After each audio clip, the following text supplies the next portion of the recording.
is Vani and welcome back to the channel Maths by Vani. So this video is going to be an introduction video for chapter number 10th, that is powers and exponents. So बिना time waste किए हम start करते हैं हमारे इस chapter को.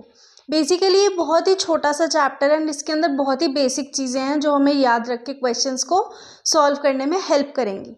सो let's start our introduction part. सबसे पहले हम एक्सपोनेंट्स के बारे में बात करते हैं, but let me clear you one thing. जो पावर है ना वो एक्सपोनेंट के इक्वली होती है, यानी कि पावर और एक्सपोनेंट सेम टर्म्स है. ठीक है, यानी कि देखो जैसे कि हम डेफिनेशन पढ़ रहे हैं, also called power is a way to express repeated multiplication of the same number. यानी कि एक नंबर है उसको हमें मल्टीप्लाई करना होता है. बेसिकली ये कोई नई चीज़ नहीं है, ये आप स्क्वायर्स क्यूब्स करके आए हो. ठीक है, सो यहाँ पर अभी तक स्क्वायर्स और क्यूब्स में क्या था कि पावर 2 पावर 3 तक जा रहा था. यहाँ पर आपको कितनी भी पावर मिल सकती है, जैसे कि a की पावर n है, a into A into A into A till n times. ठीक है, हेयर यहाँ पर a जो है वो है हमारा बेस, a बेस रहता है, n है number of times to multiply the base. अब एग्जाम्पल देखते हैं, जैसे कि मान लो मैंने एक एग्जाम्पल लिया 5 की पावर 4. ठीक है, 5 हमारा बेस है, पावर 4 है, सो 5 को हमें 4 टाइम्स मल्टीप्लाई करना होगा. तो हमें आंसर मिलता है 5 5 ज़ा 25, 25 5 ज़ा 125, 125 5 ज़ा इज 625. ऐसे ही हम लेते हैं 8 की पावर 4, 8 की पावर 4 या 8 या आप ले लो 2 की पावर 8. तो दैट मीन्स ए हमारे ये 2 हमारा बेस है, 8 हमारा नंबर ऑफ टाइम्स है कि कितना हमें 2 को कितनी बार हमें मल्टीप्लाई करना है. ऐसा नहीं करना है 2 इंटू 8 कराओ या 4 इंटू 5 कराओ. इसका मतलब ये है कि 2 को आपको आपस में ही 8 टाइम्स मल्टीप्लाई करना है. सो 2 into 2 into 2 into 2 into 2 into 2 into 2, 1 2 3 4 5 6 7 and 2. ठीक है, सो 2 2 ज़ा 4, 4 2 ज़ा 8, 8 2 ज़ा 16, 16 2 ज़ा 32, ऐसे एंड सो ऑन करते करते आप कैलकुलेशन कर पाओगे. सो बेसिकली आपको समझाने का मतलब यही है कि पावर्स एंड एक्सपोनेंट्स के अंदर कोई नई चीज़ नहीं है. पावर्स हमारे पास क्या होती हैं, जो किसी नंबर के ऊपर होती हैं. ऐसे आपको याद रखना है कि किसी नंबर के ऊपर जो सिर पे चढ़ के बैठी है वो पावर है. पावर किसकी होती है, जो सिर पे बैठा होता है, तो दैट मीन्स उसकी पावर क्या होगी, वो पावर कहलाएगा. सॉरी. ठीक है, सो यहाँ पर हमने पढ़ा कि हमारे पास a की पावर n है, यानी कि a को हमें कितनी बार मल्टीप्लाई करना होता है वो हमें पावर बताता है. फिर इसके बाद हमने पढ़ा power is equal to same as exponent. Power और एक्सपोनेंट एक ही टर्म है, बात एक ही है, कोई अलग चीज नहीं है. अब हम चलते हैं आगे हमारे और दूसरे पार्ट पर. तो पावर्स और एक्सपोनेंट्स को समझने के बाद अब हम आ जाते हैं इनके टाइप्स पर. ये बेसिकली 2 टाइप्स के होते हैं, negative powers and positive powers और एक्सपोनेंट. सो अब इनको हम डिटेल में समझते हैं. पॉजिटिव पावर्स और एक्सपोनेंट देखो, नॉर्मल पावर सिस्टम, बेसिकली यहाँ पे कोई चेंज नहीं होगा. जैसे कि मान लेते हैं कि एग्जाम्पल लिया मैंने 2 की पावर 4 लिखा, सो आप इसको डायरेक्ट 2 इंटू 2 इंटू 2 इंटू 2 कर दोगे, यानी कि 2 की मल्टीप्लाई 4 टाइम्स करेंगे आपस में. सो 2 2 ज़ा 4, 4 2 ज़ा 8 एंड 8 2 ज़ा इज 16. सो यहाँ पर कोई चेंज नहीं होगा. जब भी आप देखोगे कि पावर जो है, स्पेशली पावर या एक्सपोनेंट, वो पॉजिटिव में है तो कोई चेंज नहीं होगा, उसको आप डायरेक्ट ही उतनी बार मल्टीप्लाई करोगे बेस को. बट अब यहाँ पर नेगेटिव पावर और एक्सपोनेंट है, इसको थोड़ा सा अच्छे से समझ लेते हैं. जैसे कि the power represents reciprocal of the base. I know अभी कुछ समझ नहीं आया होगा. देखो कई बार क्या होता है कि हमें जैसे कि ये पावर दे दिया 2 की पावर, यहाँ पर तो हमें दिया था 4 पॉजिटिव में, यहाँ दे दिए 2 की पावर -4, तो ये लिखेगा the power represents reciprocal of the base. Basically इसका मतलब क्या है कि पावर जो है वो नेगेटिव में है.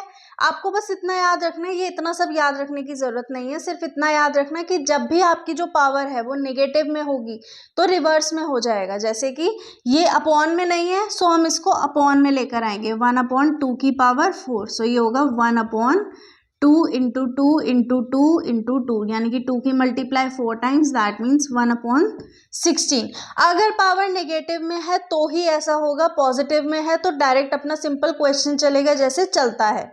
अब ये जैसे कि यहाँ पर तो चलो अपॉन में नहीं था, ये वैसे ही पार्ट में था, बट मान लो अगर यहाँ पर ऐसे आ गया 1/2 की पावर -4, तो फिर कैसे करेंगे, अभी उसने का रेसिप्रोकल, तो यानी कि ये अपॉन में है तो ये अपॉन के ऊपर चला जाएगा क्योंकि उल्टा हो जाएगा। सो यहाँ पर हम लिखेंगे 2 की पावर 4, तो फिर आ जाएगा आपका आंसर 16 क्योंकि 2 को हम 4 टाइम्स मल्टीप्लाई करेंगे। सो ये था नेगेटिव एंड पॉजिटिव पावर। एक बार फिर से समझ लेते हैं, जब पॉजिटिव पावर की बात आएगी या एक्सपोनेंट पॉजिटिव होंगे तो आपको वहाँ कोई चेंज नहीं करना है, सिंपल जैसे आपका क्वेश्चन चलता है आपको वैसे ही उसको कैरी फॉरवर्ड करना है। नेक्स्ट फिर हमारे पास नेगेटिव टर्म आई थी। नेगेटिव में हमें ये बोला गया था कि जो पावर होती है वो रिप्रेजेंट करती है रेसिप्रोकल ऑफ द बेस को, ठीक है। सो हमने यहाँ पर 2 एग्जाम्पल देखे कि मान लो अगर हमारे पास अपॉन में नहीं है, दैट मीन्स अगर हमारे पास अपॉन में 1 है या अपॉन में कुछ भी नहीं है, ये सिंपल नॉर्मल टर्म में है, 2 की पावर -4 या a की पावर -n है, ठीक है बेसिकली। तो यहाँ पर हम क्या करते हैं, 1/2 की पावर 4 या 1/a की पावर n कर देते हैं, उसको नेगेटिव साइन से हटाने के लिए उल्टा कर देते हैं, ठीक है। फिर इसके बाद हमने देखा कि अगर अपॉन में है कि 1/a की पावर -n है तो 1/a की -n बना उसको हटाने के लिए हमें क्या करना है, a की पावर n करने के लिए हम उसको ऊपर ले आएंगे। तो मैं यहाँ पर लिख देती हूँ, इसमें देखो पॉजिटिव वाले में तो सिंपल रहेगा a की पावर n, ये जैसे चलता है वैसे ही चलेगा, बट अगर यहाँ पर है a की पावर -n है तो ये हो जाएगा 1/a की पावर n, एंड अगर ये 1/a की पावर -n है तो ये हो जाएगा a की पावर n। ये दोनों चीज़ें याद रखना, ये बहुत इंपॉर्टेंट है, अपकमिंग क्वेश्चंस में आपको बहुत हेल्प मिलेगी एंड आप देखोगे कि कैसे हम क्वेश्चंस के अंदर इस मेथड को अप्लाई करेंगे। So after discussing types of powers and exponents, let's come to our next very important topic, that is laws of exponents। ये क्वेश्चन, ये जो मतलब क्वेश्चन आएंगे ना वो इसी के ऊपर बेस्ड होंगे, ये बहुत ही इम्पॉर्टेंट बेस रहेगा, तो इसको मार्क करेंगे हम मोस्ट इम्पॉर्टेंट, ठीक है। ये बहुत इम्पॉर्टेंट टॉपिक रहने वाला है। अब यहाँ पर हमारे पास कुछ लॉज होते हैं, 1 by 1 हम सबको समझते हैं। सो सबसे पहले आ गया हमारे पास law 1, product of powers with same base. ये मैंने आपको पहले भी बताया, बेस सेम पावर ऐड, ये हम करते आए हैं कि जैसे कि मान लो हमारे पास एक एग्जांपल मैं लेती हूँ, 5 की पावर 2 है एंड 5 की पावर 4 है, एंड ये क्या है, बेस सेम है, मल्टीप्लाई में हो रहे हैं। अगर मल्टीप्लिकेशन में है तो product of powers with same base, अगर ये प्रोडक्ट बेस सेम है, मल्टीप्लिकेशन साइन है, तो ही पावर क्या होंगे, ऐड होंगे। बेस लिखा एंड बेस की पावर को ऐड कर दिया, सो 5 की पावर विल बी 6। ये तभी अप्लाई होगा जब बीच में मल्टीप्लिकेशन का साइन होगा, ऐसा नहीं है कि प्लस का साइन है और बेस सेम है और आपने वहाँ पे कर दिया काम, ऐसा नहीं होगा। अगर मल्टीप्लिकेशन का साइन बीच में है एंड बेस सेम है तो पावर ऑटोमेटिकली ऐड होगी। नेक्स्ट लॉ 2 हमारे पास, क्वेश्चन ऑफ पावर्स। अब यहाँ पर हमें दिख रहा है कि मल्टीप्लाई के बाद एक डिवाइड वाला भी आ गया, a की पावर n अपॉन a की पावर m अपॉन a की power n is equals to a minus n। Bracket में लिखा है if same base are in divide, अगर जो सेम बेस है वो डिवाइड में है देन पावर सब्ट्रैक्ट। जैसे कि मान लेते हैं, ये एग्जाम्पल लेते हैं, 8 की पावर लिया मैंने 10 अपॉन में 8 की पावर लिया 4। अब मुझे एक चीज़ ये देखो, आप सॉल्व करके खुद देखना कि इनको सॉल्व करने कितना टाइम जाएगा। तो यहाँ पर हमारे पास क्या है, हमें रूल पता है कि भाई अगर पावर डिवाइड में है, वो सॉरी बेस सेम है डिवाइड के अंदर, तो हम क्या करेंगे, पावर को माइनस कर देंगे। 8 की पावर 10 माइनस 4 विल बी 8 की पावर 6। अच्छा एक चीज़ और, यहाँ पर अगर 4 होता और यहाँ पर होता 10 तो हम क्या करते, फिर तो ये हो जाता 8 की पावर 4 माइनस 10 एंड 8 की पावर फिर ये हो जाती -6। अब ये तो -6 है, अब इसको कैसे करेंगे हम, अभी बताया था आपको नेगेटिव पावर और एक्सपोनेंट के अंदर 1/8 की पावर 6, इसका रेसिप्रोकल कर देंगे। अब फिर इसको सॉल्व करके जो आंसर आएगा 1/समथिंग, वो ये मेथड के थ्रू आएगा। तो अब हम चलते हैं हमारे नेक्स्ट लॉज पर। सेकेंड लॉ के बाद आ जाते हैं हम हमारे थर्ड लॉ पर। सो लॉ 3 है हमारा, पावर ऑफ अ पावर। अब पावर ऑफ अ पावर से क्या मतलब है इसका, देखो आप भी अपकमिंग क्वेश्चंस में एक चीज़ देखोगे, a की पावर m है और ये पूरे की पावर n है, तो इसमें क्या करना होता है, a की पावर mn, दोनों पावर को आपस में हमें मल्टीप्लाई कर देना है, ठीक है। एग्जाम्पल देखते हैं इसका। ए की पावर m, जैसे मान लो ए है हमारे पास, मैंने ले लिया 2, ठीक है, m को ले लिया 2 की पावर 2 एंड इस होल की पावर आउटसाइड 3। तो हम क्या करेंगे, 2 की पावर 2 इंटू 3 6 कर देंगे। यहीं पे अगर ये चीज होती कि ये माइनस में होता तो 2 इंटू -3 -6 एंड 1/2 की पावर 6 हो जाती है ऐसे केस में। अच्छा, क्वेश्चंस में आपको ये चीज बड़ी ध्यान रखनी है कि वहां पर कब नेगेटिव पावर एक्सपोनेंट का यूज हो रहा है एंड कब पॉजिटिव का, एंड कौन सा लॉ अप्लाई हो रहा है। अब ये कुछ हमारे लॉज हैं, जैसे कि पावर ऑफ अ प्रोडक्ट। क्या है, हमारे पास एक प्रोडक्ट है ए बी पावर m, तो इसको हम लिखेंगे a power m into B power m। Example देखते हैं इसका, जैसे कि मान लो मैंने एक एग्जाम्पल लिया 5 इंटू 4 की पावर 3 ले ली। अच्छा, अब यहाँ पर क्या है, देखो एक चीज की हमें पता है कि यहाँ बेस तो सेम नहीं है, पावर एक दोनों की एक ही है, तो इसको हम अलग अलग पावर के साथ वो कर देंगे। सो 5 की पावर 3 इंटू 4 की पावर 3, ठीक है, तब जाके हमारा ये क्वेश्चन सॉल्व होगा।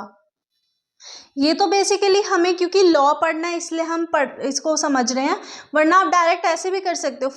5 इंटू 4 है ना, 5 इंटू 4 मीन्स 20, इसकी पावर 3, सो ये 8000 के इक्वल आएगा। आप इसको करके देखना सॉल्व, ये भी 8000 के इक्वल ही आएगा। बेसिकली हम लॉ पढ़ रहे हैं इसलिए हमें ये वाला लॉ पढ़ना पड़ रहा है कि product of power of a product, कि अगर पावर प्रोडक्ट में बेस सेम नहीं है तो हमें इंडिविजुअल इन दोनों को देना होगा पावर एक एक। नेक्स्ट हमारे पास लॉ 5 है, पावर ऑफ अ क्वेश्चन। जैसे कि हमने अभी किया था कि अपॉन में सेम बेस थे तो पावर माइनस हो रही थी, बट यहाँ पर क्या है, बेस सेम है, पावर एक है, तो हम इन दोनों को अलग अलग दे देंगे पावर कि भाई तुम अपनी पावर अलग लो, बी अपनी पावर अलग लेगा। सो ए की पावर m अपॉन बी की power m। Law 6, any number raise to the power 0 is 1। Most important.